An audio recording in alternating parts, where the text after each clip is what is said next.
ये आपको देखना पड़ेगा। जरा पढ़ लेके आइए, मजा आएगा हमसे सवाल करने में। एक मिनट, आपके मुंह में घी शक्कर, मैं सत्ता में नहीं आने वाला हूँ। नहीं, सुनिए मेरी बात। नहीं, बिल्कुल लड़ते हैं, लड़ेंगे, क्यों नहीं लड़ेंगे, लड़ते हैं, लड़ेंगे, लड़ी तो रहे हैं। नहीं, मैं समझ चुका हूँ। वो अब देख रहे हैं कि क्या कैसा निकाला जाए टीआरपी कल। भैया थोड़ा हम जानते हैं, आपकी तरह अक्लमंद नहीं है, मगर थोड़ा थोड़ा जानते हैं। तो जब तक आप 14% मुसलमान को उठाएंगे नहीं, अगर आप उसको मार्जिनलाइज करते रहेंगे, दबाते रहेंगे, उसके बच्चों को पढ़ाई नहीं पढ़ाएंगे, जेलों में डालेंगे झूठे इल्जामात में, एनकाउंटर करते रहेंगे, तो भारत ताकतवर कैसे बनेगा? मुसलमानों को ये तय करना पड़ेगा कि जब कोर्ट से उनको इंसाफ मिलता है तो जिसको उन्होंने अपना रहबर माना, जिसको अपना लीडर माना, जिसको अपने झोली भर भर कर आपने कांग्रेस को वोट दिया, आज जब मुसलमान बच्चों को हाई कोर्ट से रिहाई मिलती है तो राजस्थान की सरकार इस तरह का पोजीशन लेती है। हम बाड़मेर में रैली किए तो कह दिया कि हमारे इस बार भीड़ पाकिस्तान से आई। हमारे इतने लोगों को वीजा क्या अमित शाह ने दिया था हमारे लिए? और कातिलों में और जो लोग लॉ के हैं उसमें फर्क क्या रह जाता है फिर? कि मैं हमेशा एनकाउंटर के खिलाफ रहा हूं, मैं भाग के नहीं जाता हूं। मैं देश के प्रधानमंत्री की तरह नहीं हूं जो एक प्रेस कॉन्फ्रेंस नहीं लिया 9 साल में। ये बात शुरू हुई जब हमसे ये कहा गया तेलंगाना में गवर्नमेंट ने ये कमीशन बनाया था कि आखिर इस स्टेट के जो 12% मुसलमान हैं उनका सिचुएशन बाकियों के पस मंज़र में कमज़ोर क्यों है। तो गवर्नमेंट ने ये चाहा मालूम करना कि आखिर ये किस वजह से होता है और इसका सोल्यूशन क्या होना चाहिए। तो वो एक लंबी स्टडी हमने की, 4-5 साल की, उसकी बहुत बड़ी रिपोर्ट आई और उसको फिर गवर्नमेंट ने और हमारे मेंबर ऑफ पार्लियामेंट साहब ने, MLAs ने लेके उससे फिर कई चीज़ें निकल के आई। बहुत सारे स्कूल बने, 200 स्कूल बने मुसलमान बच्चों के लिए, यूनिवर्सिटी एक बनी, हेल्थ के इदारे बने, स्कॉलरशिप्स में इजाफा हुआ, घर बने और एक अब जो स्कीम आई है उसमें वो क्रेडिट और इन्वेस्टमेंट की फैसिलिटी आई। तो बहुत सारे उसमें रिकमेंडेशंस थे। जब वो सक्सेसफुल रही तो तब हमसे ये कहा गया कि भाई आप उस स्टेट की बात कर रहे हैं जहाँ पे 50 लाख मुसलमान हैं, उस स्टेट की बात हम करें जहाँ पे 50 मिलियन मुसलमान हैं, तो यूपी की। तो यूपी का जब हमने हाल देखा तो यूपी में तो बहुत बुरा हाल था। तेलंगाना हमारा जो स्टेट है जहाँ से हम आते हैं वो आजकल इंडिया का नंबर 1 है पर कैपिटा इनकम पे, और यूपी और राजस्थान जो है वो बिल्कुल आखिरी में है। हमारे पास औसतन एक सिटीज़न जो है वो 3 लाख रुपए कमाता है साल भर के, बल्कि यूपी और राजस्थान में 50,000 पे। तो वो तजाद बहुत ज़्यादा है। यूपी और राजस्थान सबसे गरीब पर कैपिटा इनकम वाले स्टेट हैं। तो हमने फिर यूपी में जाके यही काम किया और उसके बाद फिर सद साहब के इनविटेशन पे पिछले साल हमने ये शुरू किया कि राजस्थान में देखें कि गरीबी की वजूहत क्या है और मुसलमान गरीबी की स्पेशली वजूहत क्या है। तो ये जो स्टडी आपके सामने है उसमें ये सारे चैप्टर हैं।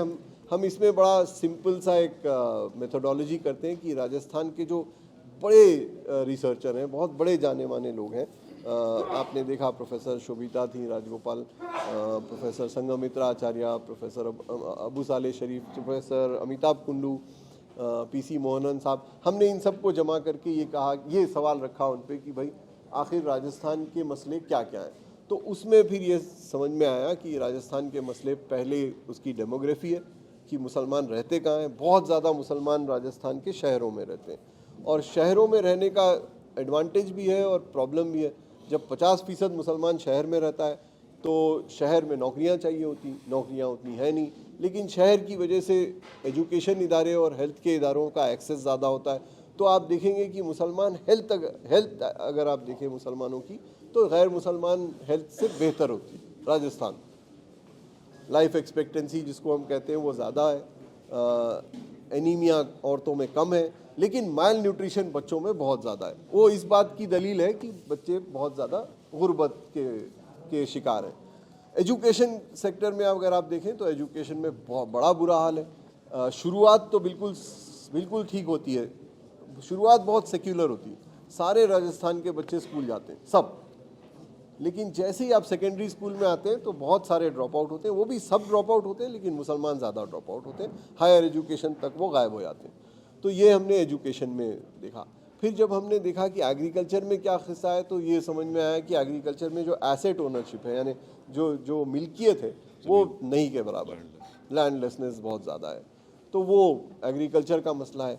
फिर एक ख़ास चैप्टर इसमें है, जो नया चैप्टर है, वो ये है कि राजस्थान के जो अपनी इंडस्ट्री है, जिसको हम क्रिएटिव इंडस्ट्री कहते हैं, क्योंकि राजस्थान का एक पस मंज़र है पूरी दुनिया में, एक बड़ा कलरफुल, डाइवर्स, बड़ा इनोवेटिव स्टेट है। यहाँ के जो ताजिर हैं, यहाँ के जो आर्टिज़ान हैं, वो बड़े यूनिक है। उसमें भी बड़ी तादाद मुसलमानों की है। तो उसमें हमने देखा कि वहाँ क्या होता है, वहाँ की इकोनॉमी कैसे चलती है, उनकी क्या क्या दुश्वारियाँ हैं, वो एक बड़ा अच्छा चैप्टर है। डिस्क्रिमिनेशन, वायलेंस क्यों हो रहा है, और क्या ये सस्टेन्ड रहने वाला है, या इसके कुछ सोल्यूशन हो सकते हैं। वो सोल्यूशन भी इस किताब में हमने कई सारे प्रेजेंट किए हैं। आगे आप लोगों की मर्जी। हाँ हाँ, बिल्कुल बिल्कुल, ज़रूर। नहीं, आप ले लीजिए। Thank you. स्टडी हमने की, और हम माजरत चाहते हैं आपसे कि ये स्टडी हमने अंग्रेजी में की। ये हमारी कंट्री की बदबख्ती है कि जितने लोग हैं वो सब अंग्रेजी में ही काम करते हैं। लेकिन हम फ़ौरन ही इसको, क्योंकि अब भी कंप्लीट हुई है, एक हफ्ता भी नहीं हुआ इसको मुकम्मल हुए, हम इसको जल्दी से हिंदी उर्दू में तब्दील कर दें। Thank you. सिर्फ 2% मुसलमान हैं, सिर्फ 2% है। और उसमें ये बात भी मालूम हुई है कि जो हायर सेकेंडरी स्कूल में पार्टिसिपेशन रेट है वो 6.55% गिरा है। और फिर जो मुस्लिम महिलाओं का दूसरे रिलीजन के महिलाओं से अगर आप कंपेयर करेंगे तो उनका जो बॉडी मास इंडेक्स है वो 18.5 है। मुस्लिम बच्चे जो एनीमिक हैं, दूसरे मज़हब के लोगों से आप कंपेयर करेंगे तो 60% मुस्लिम बच्चे चिल्ड्रन एनीमिक हैं, 60%। और ये सबसे हाईएस्ट है तमाम रिलीजियस ग्रुप्स में। स्टंटिंग में आप देखेंगे तो 17% मुस्लिम बच्चे स्टंटेड है, ये भी हाईएस्ट है तमाम दूसरे रिलीजन से मिलाए तो आप। और उसमें ये भी बात सामने आई कि जो लाइफ एक्सपेक्टेंसी है उसमें SC ST की लोएस्ट है, और फिर मुसलमानों का नंबर आता है। साथ ही साथ अभी आप प्रोफेसर आमिरुल्लाह खान साहब ने बताया कि ज़मीन जो है राजस्थान में SC ST से ज़्यादा कम ज़मीन अगर किसी के पास है तो मुसलमान के पास है। और फिर हैंडीक्राफ्ट और एंटरप्रेन्योर का फिगर तो आप सुन लिए हैं। और फिर साथ ही साथ उसमें जो एक और जो फाइंडिंग्स आई हैं, जो इस रिपोर्ट में आया है, जो मुस्लिम्स जो नवीन नारायण साहब ने इसको बताया है, मैं आपको पेज नंबर बता देता हूं ताकि आप लोग जब इंशाअल्लाह ताला आपको अगर ये रिपोर्ट चाहिए तो आप जमील को बोलिए, PDF हम आपको भिजा देते हैं। तो आप जमील साहब हमारे जो ज़िम्मेदार हैं उनको बता दीजिए। उसमें जो नवीन नारायण साहब ने बताया है कि मुसलमानों की ऐसी कई बरादरियां हैं जिनको रिजर्वेशन मिलना चाहिए, नहीं मिलता है, जिसमें उन्होंने ख़ास तौर से नियरली 82 कास्ट का नाम लिया है। 82 नहीं 85, जिसमें खलंदर भी है, बहरूपिया है, मासत है, आपके चौबदार है। माने ये पेज नंबर आप देख लीजिए, जब आपको रिपोर्ट हम भिजाएंगे, पेज नंबर 219, जिसमें मिरासी भी है। ये तमाम लोगों को रिजर्वेशन मिलना चाहिए मगर इनको नहीं मिलता है। तो ये रिपोर्ट हम राजस्थान के मुख्यमंत्री को भी भिजाएंगे, अगर वो वक़्त देते हैं मुझसे मिलने का तो मैं ख़ुद पर्सनली हमारी टीम जाकर उनको देगी और उनको ये बताएंगे कि इसको आप पढ़ लीजिए, क्योंकि राजस्थान में जो माइनॉरिटीज़ का जो बजट है मिनिस्ट्री ऑफ माइनॉरिटीज़ का पहले 99 करोड़ था, इस साल उसको बढ़ाकर करीब 290 करोड़ किया गया है, जो बिल्कुल नाकाफ़ी है, क्योंकि अगर आप देखेंगे अगर वाकई में कोई इंसाफ करना चाह रहा है तो उसका बजट बढ़ाना चाहिए, उसमें और नए स्कीम्स लाने चाहिए और साथ ही साथ जो रिजर्वेशन का मसला है उसको गवर्नमेंट को एड्रेस करना पड़ेगा। तभी जाकर जो सामाजिक न्याय और सोशल जस्टिस की बात होती है वो तो सिर्फ ज़बानी खर्च होती है। इसीलिए हम पर इल्ज़ाम भी लगाते हैं कि आप ज़बरदस्त भाषण दे देते हैं। हमारे दुश्मन, हमारे जो पॉलिटिकल हम अपोनेंट बोलते हैं कि आप भड़काऊ भाषण दे देते हैं। तो हम उनको बताना चाह रहे हैं कि वो भड़काऊ इसलिए कहते हैं क्योंकि हम फैक्ट्स पर बोलते हैं, आईना दिखाते हैं तो तकलीफ हो जाती है हमारे मुखालिफिन को। तो अब ये आईना है राजस्थान के तमाम पॉलिटिकल पार्टीज़ के लिए कि ये बताता है कि इतने साल आपको सत्ता मिली, चाहे बीजेपी की हो या कांग्रेस की सरकारी रही है, आपने मुस्लिम माइनॉरिटीज़ के लिए कुछ नहीं किया। अगर कुछ किया होता तो इस रिपोर्ट के फाइंडिंग्स कुछ और होते। और हम तो ये कह रहे हैं कि आप इस रिपोर्ट को पढ़ लीजिए और पढ़कर आप बोलिए ये सच है या झूठ है, क्योंकि इसको हम अपने घर में बैठकर नहीं बनाए हैं। तो ये एक इंट्रोस्पेक्शन का टाइम है तमाम पॉलिटिकल पार्टीज़ के लिए, तमाम पॉलिटिकल लीडर्स के लिए जो अपने आप को बड़ी बड़ी बातें करते हैं, सेकुलरिज्म का नाम लेते हैं। तो कोई कहता है सबका साथ, सबका विकास, सबका विश्वास, तो इन तमाम के लिए है। और अगर राजस्थान के मुख्यमंत्री हमको टाइम देंगे तो रमज़ान के बाद हम जाकर उनको देंगे। अगर वो ज़्यादा मसरूफ़ हैं, नहीं मिलना चाहेंगे, तो हम उनको इंशाल्लाह एक रिपोर्ट बनाकर इस रिपोर्ट को हम उनके पास भिजा देंगे। और मैं इस रिपोर्ट, इस सर्वे को, इस फाइंडिंग्स को राजस्थान के एक्स चीफ मिनिस्टर मोहतरमा वसुंधरा राजे को ही भिजाऊँगा, क्योंकि वो भी मुख्यमंत्री रही है, ताकि उनको भी मालूम हो और वो पढ़ें, अपने लोगों से पढ़वाएं। और उसको देखकर अगर वो कोर्स करेक्शन करते हैं तो इससे राजस्थान का फ़ायदा होगा, इससे देश का फ़ायदा होगा। तो ये हमको आपको कहना था। और मेरी आपसे अभी कुछ पूछना है तो इसी मुद्दे पर पूछिए। दूसरे मुद्दे में बोल चुका हूँ, कल बहुत बोल चुका हूँ, तो उसको रिपीट मत कराइए। नहीं, एक मुकम्मल तो जान दीजिए, हमको नमाज भी पढ़ना है थोड़ी देर में। तो ये आपसे मेरी रिक्वेस्ट है, आप सवाल करने का आपको पूरा हक है और रहेगा, मगर मैं जो बात बोल चुका हूँ उसको रिपीटेशन मत करवाइए। एक कर बात चल रही थी, कहा गया था कि तालीम को लेकर और हायर एजुकेशन की भी बात की गई। तो आपको नहीं लगता अगर पूरा फोकस सिर्फ दीनी तालीम पर रहेगा तो आगे भी हालात ऐसे ही रहेंगे? क्योंकि जिस तरीके की एजुकेशन की ज़रूरत है, अगर दीनी तालीम पर उसको तरजीह नहीं मिलेगी तो ऐसा ही होगा। देखिए, अगर आप कुंडू कमेटी की रिपोर्ट पढ़ लेते, अगर आप सच्चर कमेटी पढ़ लेते और अगर आप थोड़ा मुस्लिम महलों में फिर लेते जहाँ पर मदरसे और स्कूल हैं, मदरसों में बच्चे इसलिए पढ़ते हैं क्योंकि उनको इस्लाम का एक स्कॉलर बनना है, आलिम बनना है, मुहद्दिस बनना है, फ़क़ीह बनना है, मुफ्ती बनना है। दूसरा इसलिए पढ़ते मदरसों में क्योंकि सरकारों ने स्कूल नहीं खोला। यही बात उन्होंने वहाँ पर कही है, इस रिपोर्ट में भी कहा कि आप स्कूल नहीं खोलते।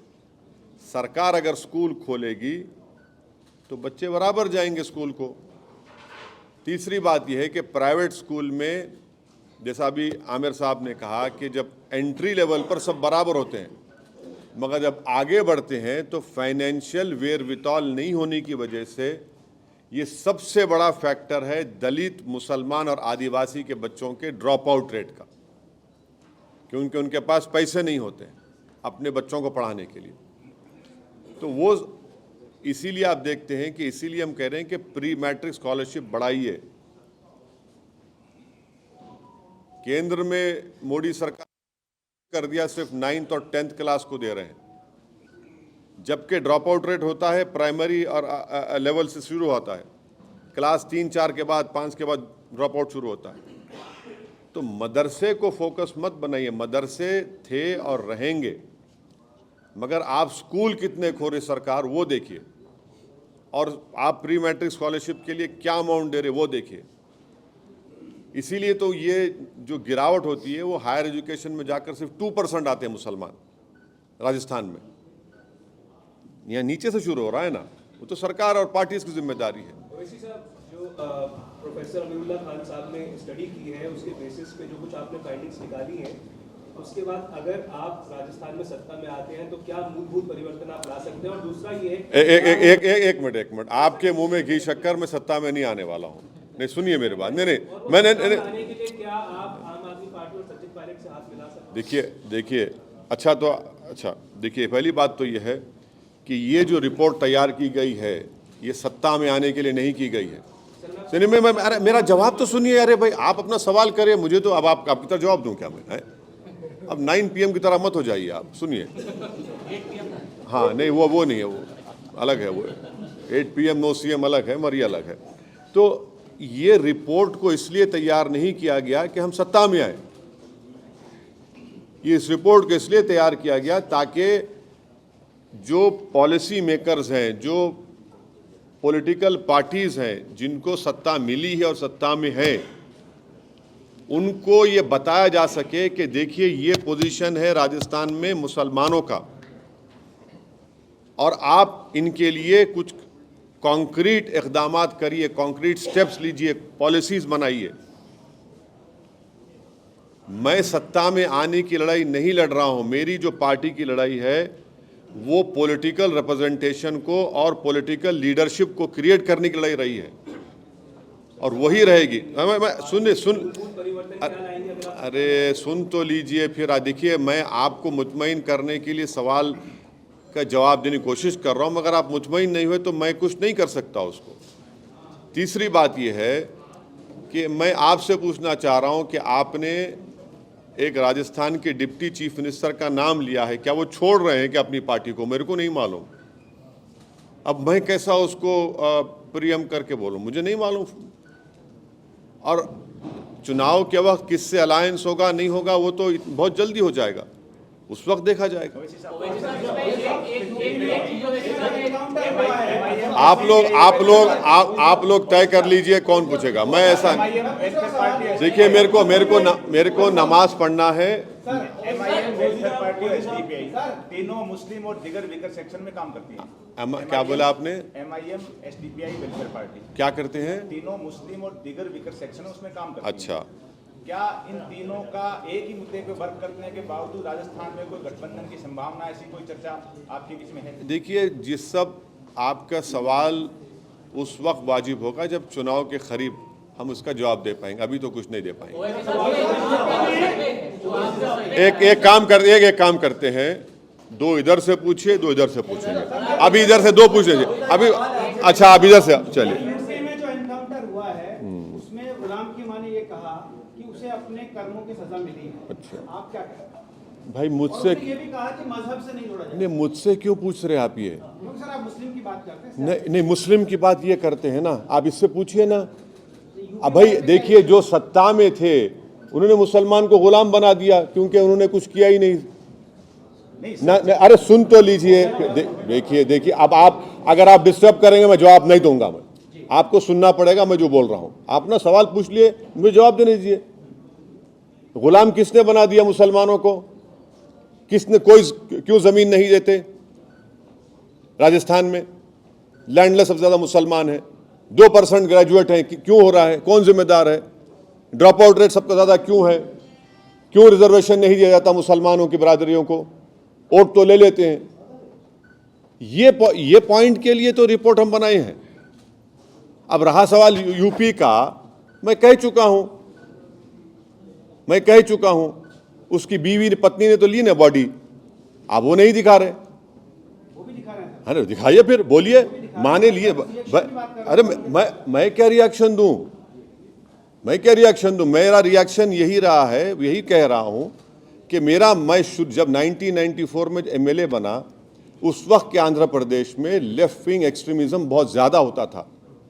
मेरी असेंबली की स्पीचेस उठा के देखिए, मैं हमेशा एनकाउंटर के खिलाफ रहा हूँ। ये सो कॉल्ड एनकाउंटर जो होता है, मैं इसलिए कहता हूँ क्योंकि ये सो कॉल्ड एनकाउंटर से रूल ऑफ लॉ कमज़ोर होता है।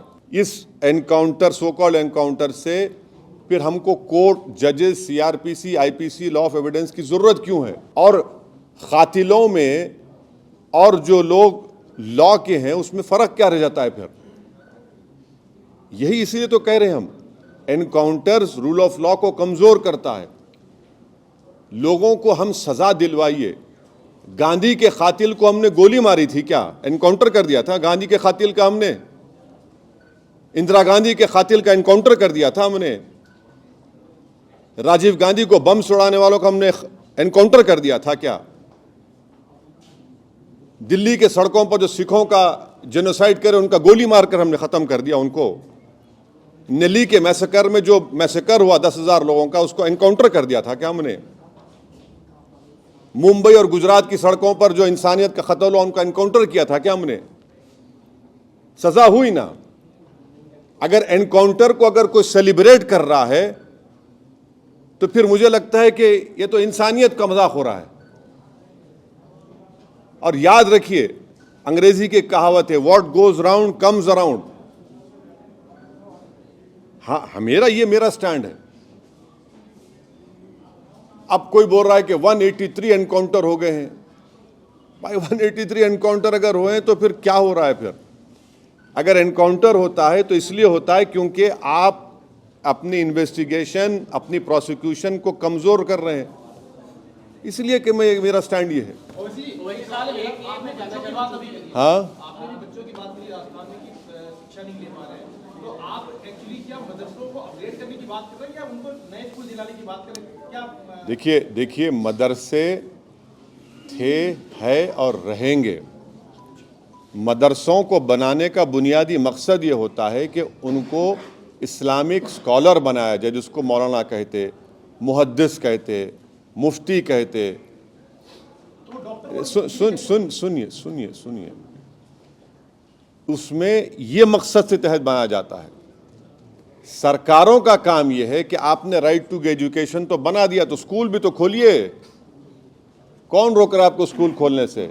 कौन आपको रोक रहा है स्कॉलरशिप इंक्रीज करने से? प्री मैट्रिक, पोस्ट मैट्रिक, क्यों पोस्ट मैट्रिक स्कॉलरशिप को बढ़ाया नहीं जाता? क्यों मौलाना आज़ाद फेलोशिप को एमफिल और पीएचडी स्टूडेंट्स के लिए बंद कर दिया गया? आप करिए ना, ये हमारा डिमांड है। और ये रिपोर्ट वही कहती है। आप लोगों को मदरसे सच्चर कमेटी अगर आप पढ़ेंगे, पेज नंबर, मैं कह रहा हूं कि पेज नंबर सच्चर कमेटी का शायद 380 होगा। कितने बच्चे पढ़ते हैं मदरसों में मुसलमानों के? मालूम आपको? Not even 2 to 3%। ये आपको देखना पड़ेगा। जरा पढ़ लेके आइए, मजा आएगा हमसे सवाल करने में।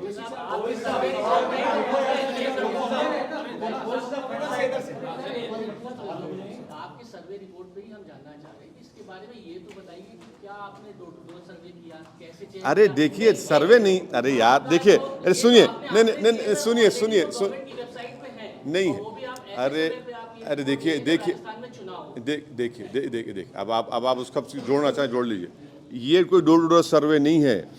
Door to door survey political parties कराती हैं कि कांग्रेस हारेगी, समझे ना, वो होता है। ये एक स्टडी हुई है जिसको स्कॉलर्स ने किया है। उन स्कॉलर्स का नाम है प्रोफेसर अमिताभ कुंडू, वेंकट नारायण मुतकुरी, आमिरुल्लाह खान, अब्दुल शाबान, और नाम पढ़ देता हूँ, इसमें है निसार अहमद, नवीन नारायण साहब, संगमित्रा आचार्य, पेरुमुला गोपीनाथ, डीपी सिंह, मुशारुद्दीन साहब, इन तमाम ने, अपूर्वा रामचंद्रा, इन्होंने स्टडी की है और इसकी रिपोर्ट सामने आई है और इसमें सच्चाई पर है ये। लेकिन वक्त आपका चुनाव से पहले हाँ, अच्छा ठीक है। अब आप सुनो, अब एक मिनट सुनिए। जो लोग 40 साल से मुसलमानों का वोट लेकर पीठ में खंजर घोंप रहे हैं, बच्चों को स्कूल से महरूम कर रहे हैं, जमीन नहीं दे रहे हैं, उनको ख्याल नहीं आया इस तरह का काम करने के लिए। उनको ख्याल नहीं आया इस तरह का काम करके देखो कि तुम जिसका वोट ले रहे, तुमने बर्बाद कर दिया उन लोगों को।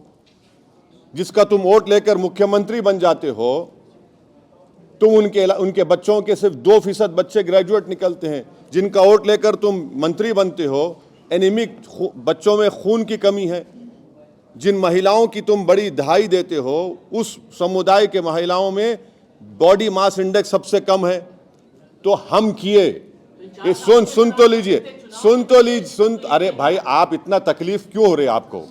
नहीं, पेट में दर्द क्यों हो रहा है? आप तो कांग्रेस के नहीं है ना, बीजेपी के भी नहीं है ना। अबे सुनिए ना फिर, अरे तुम तो न्यूट्रल आदमी हो तो सुनो ना, बेचैनी क्यों हो रही है तुमको? हाँ तो बोल दिया आपको, ये रिपोर्ट पढ़ो आप, हम भी जाएंगे। इतनी तकलीफ क्यों हो रही है प्यारे तुमको? नहीं होनी चाहिए ना ये आपका। नहीं, आपके कोई नेक इरादे तो नहीं है ना हमारा। हाँ चलिए, हाँ साहब बोलिए उनका। मैं आता हूँ, मैं कहीं नहीं जा रहा हूँ, मैं भाग के नहीं जाता हूँ। मैं देश के प्रधानमंत्री की तरह नहीं हूँ जो एक प्रेस कॉन्फ्रेंस नहीं लिया 9 साल में। बोलिए।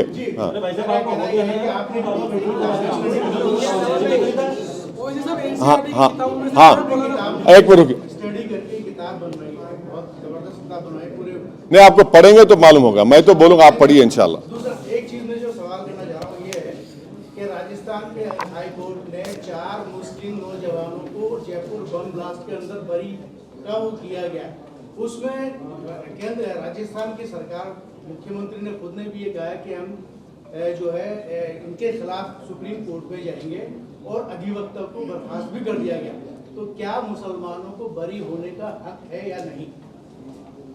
ये राजस्थान के मुसलमानों को ये तय करना पड़ेगा कि जब कोर्ट से उनको इंसाफ मिलता है तो जिसको उन्होंने अपना रहबर माना, जिसको अपना लीडर माना, जिसको अपने झोली भर भर कर आपने कांग्रेस को वोट दिया, आज जब मुसलमान बच्चों को हाई कोर्ट से रिहाई मिलती है तो राजस्थान की सरकार इस तरह का पोजीशन लेती है। और उन लोगों का भी काम है जो कांग्रेस के मुसलमान लीडर हैं, वो भी तो मुंह खोलें। हम बाड़मेर में रैली किए तो कह दिया कि हमारे इस बार भीड़ पाकिस्तान से आई। हमारे इतने लोगों को वीज़ा क्या अमित शाह ने दिया था हमारे लिए? तो उनको बोलना चाहिए।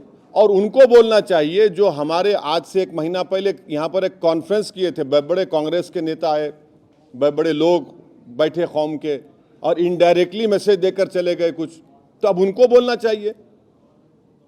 और फिर हम पूछना चाह रहे हैं राजस्थान की जो रूलिंग पार्टी मुख्यमंत्री साहब से कि सर, जब ख्वाजा अजमेरी के आस्थाने पर बॉम्ब ब्लास्ट हुआ, उसमें 2 आरएसएस के वर्कर्स को कन्विक्शन आया, आप अपील क्यों नहीं किए? जब आप अपील क्यों नहीं किए? चलिए वो नहीं किए ना, चलिए उनका पेरोल कैंसिल करो। भी आपको इंसाफ से मतलब है ना, आप इंसाफ की दुहाई दे रहे हैं तो ये करो। आप नहीं करेंगे तो ये तो उन बड़े चौधरियों को बोलना चाहिए जो मुसलमानों के ठेकेदार बन के बैठते हैं, उनको बोलना चाहिए। इस पर क्या बोलेंगे? तो बोलेंगे अरे मौका नहीं है। अरे मौका परस्त तुम हो, मैं नहीं हूं। आप बोलो उस पर। अब तो नहीं बोलेंगे। हम कह रहे हैं भाई, कोर्ट ने बरी कर दिया, और कोर्ट ने क्या कहा कि इन्वेस्टिगेशन एजेंसीज ने सही इन्वेस्टिगेट नहीं किया। कोर्ट ने यह नहीं कहा कि इनको बेनिफिट ऑफ डाउट मिले कि उसको। कोर्ट ने कहा कि पुलिस ने इन्वेस्टिगेशन सही नहीं किया। उन पुलिस वालों को सस्पेंड क्यों नहीं करते आप? उनका पेंशन रोकिए, पूछिए, बुलाइए उनको। भाई आप अब चुनाव आएगा तो फिर सब लोग निकलेंगे, ये बी टीम है, वो सी टीम है, वो आया है, वो ऐसा आया है, वहां से आया है, चांद से आया है। अब बोलिए, आपका वो सवाल वाजिबी है, मगर ये तो सवाल मुख्यमंत्री को और कांग्रेस के मुस्लिम एमएलएज हैं, उनको देना चाहिए। आपका सवाल हो गया, आपका सवाल। उन्होंने कहा है कि आपके लोग अगर 70% से ज्यादा हो जाएंगे तो क्या वो शरीयत की मांग करेंगे? नहीं करेंगे, नहीं करेंगे। मैं कह रहा हूं, मैं आपको बोल रहा नहीं करेंगे, क्योंकि मेरी लड़ाई संविधान की लड़ाई है। हिंदू राष्ट्र की बात कौन कर रहा है? बोलो। हिंदू राष्ट्र की बात कौन कर रहा है? हिंदू राष्ट्र की बात पूरे लोग, वही लोग कर रहे हैं जिनका ताल्लुक बीजेपी से है, आरएसएस से है। नहीं करेंगे, बिल्कुल नहीं करेंगे। हमारी लड़ाई एक पॉलिटिकल एम्पावरमेंट की जो है वो भारत को मजबूत बनाने की है। हमारी लड़ाई भारत की डाइवर्सिटी को, प्लुरलिज्म को बरकरार रखने की लड़ाई है, बिल्कुल नहीं। चाचा आपने पूछ, अरे आप पूछ ले मैडम, जो पूछे दोबारा पूछिए, आप पूछिए। अबे सवाल पूछिए, छोड़ दिए, डोंट कंसिडर एनी, बस सवाल पूछिए। अच्छा सवाल पूछिए, सवाल पूछिए। अच्छा जाने दीजिए। अरे अब सवाल कर लीजिए, नमाज पढ़ना है, नमाज आपको पढ़ना, हमको।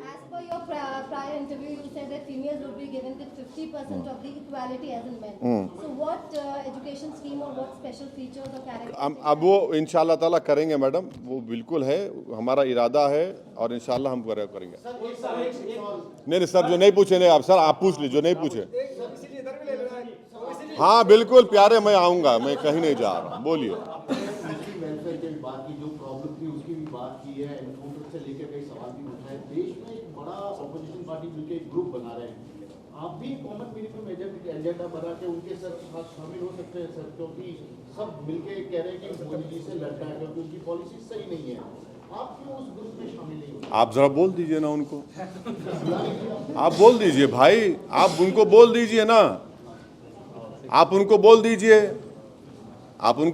और हम आपसे पहले भी मैंने कहा, आज भी कह रहा हूं, नरेंद्र मोदी को दोबारा 2024 में सत्ता से आने से अगर रोकना है तो आइडियोलॉजी की बुनियाद पर पॉलिटिकल मुकाबला होना चाहिए। आप कौन सी आइडियोलॉजी पर मुकाबला कर रहे हैं कि जुनैद और नसीर को जो मारते हैं तो उनको एक कंपनसेशन मिलता है और किसी और को बढ़ के कंपनसेशन मिलता है? आइडियोलॉजी है आपकी। अगर कोई कोर्ट से बरी हो जाता तो आप दूसरों का अपील नहीं करते, यहां अपील करती आइडियोलॉजी आपकी।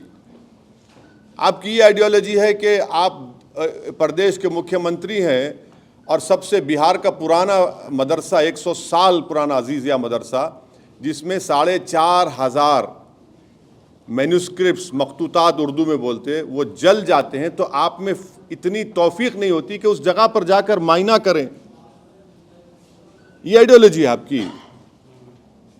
आप बीजेपी के साथ मुख्यमंत्री बन गए बिहार में, 2-2 मर्तबा बन गए, 2-2 मर्तबा कुलाठी मारे, आप ऐसा मुकाबला करेंगे बीजेपी से? आप महाराष्ट्र में सुबह 8 बजे मुख्यमंत्री बन जाते हैं, डिप्टी मुख्यमंत्री बन जाते हैं, फिर अचानक तलाक हो जाता है। आप इस पे आइडियोलॉजी मुकाबला करेंगे? आइडियोलॉजी पर मुकाबला होगा तो बीजेपी को रोक पाएंगे, वरना अगर आप ये बताना चाहेंगे कि नहीं मैं उनसे बड़ा लीडर बनूंगा आइडियोलॉजी, उनकी आइडियोलॉजी में, तो फिर क्या मुकाबला होगा? आप सबको साथ लेना चाहते हैं तो फिर आप पॉलिटिकल अनटचेबिलिटी कौन करता है? आप करते हैं, हम नहीं करते हैं। पॉलिटिकल अनटचेबिलिटी आप करते हैं। आप क्या क्या नाम नहीं देते, आप खुद करते हैं ना। अब आप बताइए। और एक बात सुनिए, इनकी हिपोक्रेसी देखिए। अभी आपने नाम दिया था एक नेता का, आपने हाँ नाम दिया था, वो बेचारे करप्शन की बात कर रहे हैं, उनके लीडर पार्लियामेंट में इतनी बड़ी फोटो दिखाते करप्शन की। नहीं अरे सुन तो लीजिए, अब अरे सुन तो लीजिए, अरे सुन अच्छा सुन तो लीजिए ना। तो ये है, ये इसका जवाब ये है यार। अच्छा, अरे भाई, अरे मुल्ला जी के सामने क्यों कर रहे हैं आप? प्लीज, फिर आप हम पे आ जाएगा। हाँ मैडम आप पूछिए, कोई मैडम पूछना चाहते, चलिए। हो गया, बोल दिया, हो गया खत्म, तो रोक दिया।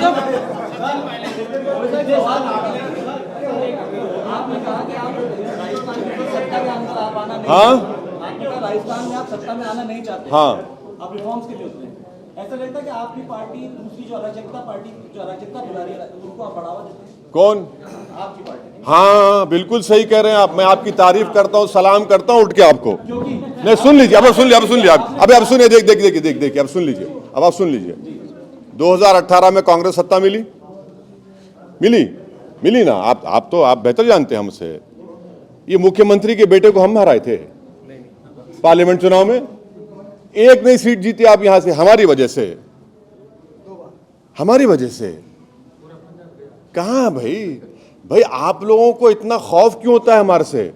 मैं आपसे नहीं, जो बोलते हैं आपको नहीं, आपको नहीं है, इसलिए आप आपने बिहार का जिक्र किया, जहां सुन लीजिए। 4 एमएलए अच्छा, तेजस्वी यादव को मिल गए, तो कहीं ना कहीं आप खिला ही रहे ना। देख लिए। अब आप देखते जाइए। आप फुल टॉस दे रहे हैं मुझे, फुल टॉस दे रहे हैं। अब हमारे 4 भाग गए, 4 दलाल निकले, भाग गए ना। जमीर फरोश थे, सीमांचल की जनता को धोखा दिया। महाराष्ट्र में उद्धव ठाकरे और कांग्रेस के एमएलए ये जो भी भाग गए, तो इन सब ने क्या कहा? लोकतंत्र का टेररिज्म हो रहा है, और मेरे 4 को तुम खरीद लिए। वो क्या था? गांधीवाद था वो, हैं? यही तो हम बोल रहे हैं। अरे सुनिए, यही तो हम कह रहे हैं। ये आपकी मुनाफिकत है। हमसे मुनाफिकत करेंगे, वहां बोलेंगे पॉलिटिकल टेररिज्म, यहां बोलेंगे नहीं बीजेपी को रोकना था। अरे यार तुम करोगे तो अच्छा, और मैं चुनाव लड़ूंगा तो बुरा हो जाता हूं। जो 4 भागे ना, आप देखना उनकी। सीमांचल को हम गए थे, नदी में आधा घंटा चले हम, तो दूसरे दिन वो जो मुख्यमंत्री लालू का बेटा है, उसको असेंबली में खड़े होकर बोलना पड़ा कि हम 200 करोड़ दे रहे हैं ब्रिज के लिए। ओवैसी आधा घंटा चला तो तुमको 200 करोड़ देना पड़ा। चुनाव आते आते हम बहुत चलेंगे सीमांचल में, बताएंगे उन लोगों को। आप रुक जाइए। हाँ बोलिए। हाँ, आप संविधान की बात करते हैं और दूसरी तरफ सिर्फ मुसलमान की बात करते हैं, हिंदुस्तानी की बात नहीं करते। तो भारत में माइनॉरिटीज एक वर्ड है जो आर्टिकल 29 और 30 में फंडामेंटल राइट के तौर पर इस्तेमाल किया गया है, और जिसको केंद्र सरकार ने माना है कि माइनॉरिटीज में मुसलमान भी है। और दूसरा ये है कि आपको खुशी होगी, मुझे भी खुशी है कि मुसलमान भारत का अव्वल दर्जे का शहरी है, और इस देश में, हमारे वतन अजीज में सबसे कमज़ोर दलित, आदिवासी और मुसलमान है। इस देश को अगर चाइना से मुकाबला करना है, सुपर पावर बनना है, तो जब तक आप 14% मुसलमान को उठाएंगे नहीं, अगर आप उसको मार्जिनलाइज करते रहेंगे, दबाते रहेंगे, उसके बच्चों को पढ़ाई नहीं पढ़ाएंगे, जेलों में डालेंगे झूठे इल्जामात में, एनकाउंटर करते रहेंगे, तो भारत ताकतवर कैसे बनेगा? इसीलिए हम लड़ रहे हैं। नहीं, अब आप सवाल कर चुके। आप तालीम की बात कर रहे हैं, लेकिन एनसीईआरटी की किताबों में से जो भारत के पहले शिक्षा मंत्री थे मौलाना अबुल कलाम आजाद, उनका जिक्र तक हटा दिया गया है और किताबों के अंदर तब्दीली लाने की नहीं। अबुल कलाम आजाद, मौलाना अबुल कलाम आजाद रहमतुल्लाह अलैह जी भारत के सबसे पहले एजुकेशन मिनिस्टर थे। ये तमाम IITs, ये सब इंडियन इंस्टीट्यूट ऑफ साइंस, इन तमाम की बुनियाद मौलाना आज़ाद ने डाली थी, और आज आप उनका ही नाम निकाल दिए हैं। तो ये ऐसा होता है ना, जिसको जलन होती है, हसद होता है कि अरे मेरा नाम नहीं आता, नहीं नाम निकाल दो उसका। भाई नाम निकालने से आपका छोटापन दिखता है। गांधी, सुनिए, गांधी को क्यों मारा गया? जो पढ़ाया जाता था कि गांधी को इसलिए मारा गया क्योंकि गांधी हिंदू मुस्लिम एकता के लिए काम करते थे, आपने उसको निकाल दिया। दलित राइटर्स जो लोकतंत्र पे चैप्टर थे, उसको आपने निकाल दिया। अब निकालने वालों को बड़ी शर्मिंदगी है कि हमारा तो कुछ रोल था ही नहीं, तो इसलिए समझते हैं कि निकाल दो। अब भाई निकाल देने से आप अपना छोटापन दिखा रहे हैं। भाई आप सब पढ़ाइए, बच्चों को सब पढ़ने दीजिए, उसके बाद उसको तय करने दीजिए। गलत है ये।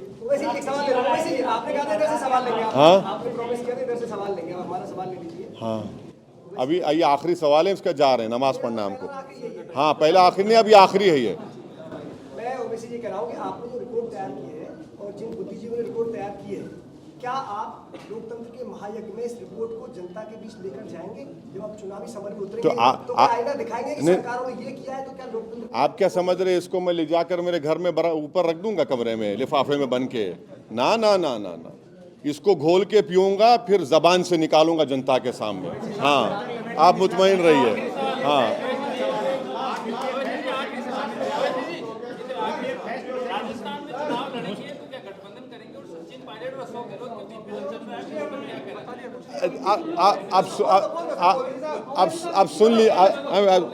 आप सुन लीजिए, सचिन पायलट हमारे दोस्त हैं, हमारा वो भी एमपी उसी वक्त बने, हम भी उसी वक्त बने। अब सचिन पायलट क्या करेंगे मैं क्या जानता हूं भाई, मैं अरे दोस्त हैं, मगर वो अपना पॉलिटिकल फ्यूचर वो तय करेंगे, मैं अपना पॉलिटिकल पार्टी का काम कर रहा हूं, वो क्या करेंगे वो बताएंगे आपको, मेरे को नहीं मालूम। मुसलमान महंगी शादी करता है, मुसलमान महंगी शादी करता है, 2 से 4 रुपए खाता है। आप कह रहे हैं मैं तब्दीली लाना चाहता हूँ, तो जब सत्ता बदलेगी तब तब्दीली आएगी, तो आप मोदी या योगी के खिलाफ जो बातें करते हैं आप उनके खिलाफ चुनाव लड़ेंगे जाके? किसके खिलाफ? मोदी जी के खिलाफ जाके वहाँ से बनारस से चुनाव? हम तो चुनाव हैदराबाद में लड़के हराए ना। हमारे जो म्युनिसिपल इलेक्शन हुआ था, उत्तर प्रदेश के मुख्यमंत्री मेरे पार्लियामेंट कॉन्स्टिट्यूएंसी में 4 घंटे फिरे। कितने? 4 घंटे। अमित शाह आए, चार मीनार के दामन में एक मंदिर है, वहां पर आ गए। मैं आपको बता रहा हूं, आप रिकॉर्ड निकाल कर देख लीजिए। 4 घंटे मुख्यमंत्री फिरे, एक सीट नहीं जिता पाई बीजेपी को म्युनिसिपल इलेक्शन में। अमित शाह साहब आए, वो सीट पे हमारा एक हिंदू कॉरपोरेटर एमआईएम का तीसरी मर्तबा जीत गया। हम मुकाबला तो हम ही कर रहे हैं। मैंने तो यूएपीए के बिल में कांग्रेस तरह सपोर्ट नहीं किया ना, कांग्रेस ने सपोर्ट किया था अमित शाह के बिल को, यूएपीए के। दिल्ली हाईकोर्ट ने कहा था कि फॉरेन फंडिंग पॉलिटिकल पार्टीज को ये कि दोनों पे एक्शन लो, बीजेपी पे कांग्रेस पे, तो दोनों ने मिलकर एक कानून बना लिया, उसको रेट्रोस्पेक्टिव इफेक्ट दिया। अब आप ये बताइए कि नुकसान किसका हो रहा है ज्यादा, किस समुदाय का हो रहा है? दलितों का हो रहा है और मुसलमानों का हो रहा है। किसको मारा जाता है गोश्त के नाम पर? जुनैद और नसीर को मारा जाता है, बल्कि मारा नहीं, जिंदा जला दिया जाता है। अब बताइए किसका हो रहा है? ये रिपोर्ट क्या बोल रही है कि कौन सबसे नीचे है? कौन है भाई? सत्ता में तो आप रहे ना, मैं तो नहीं रहा, आप रहे। आप बताइए फिर क्या हो रहा है? बिल्कुल लड़ते हैं, लड़ेंगे, क्यों नहीं लड़ेंगे? लड़ते हैं, लड़ेंगे, लड़ी तो रहे हैं। लड़ेंगे भाई, लड़ तो रहे हैं ना। पार्लियामेंट में खड़े के तो बोलते हैं, और हम जब पार्लियामेंट में भाषण देते तो बीजेपी के 300 एमपी के सामने हम खुल के बोलते हैं, ऐसा नहीं है कि झुक के बोलते। ये आपको वाराणसी से लड़ाना चाह रहे हैं? हाँ, नहीं, मैं समझ चुका हूँ। वो अब देख रहे हैं कि क्या कैसा निकाला जाए टीआरपी कल। भैया थोड़ा हम जानते हैं, आपकी तरह अक्लमंद नहीं है, मगर थोड़ा थोड़ा जानते हैं।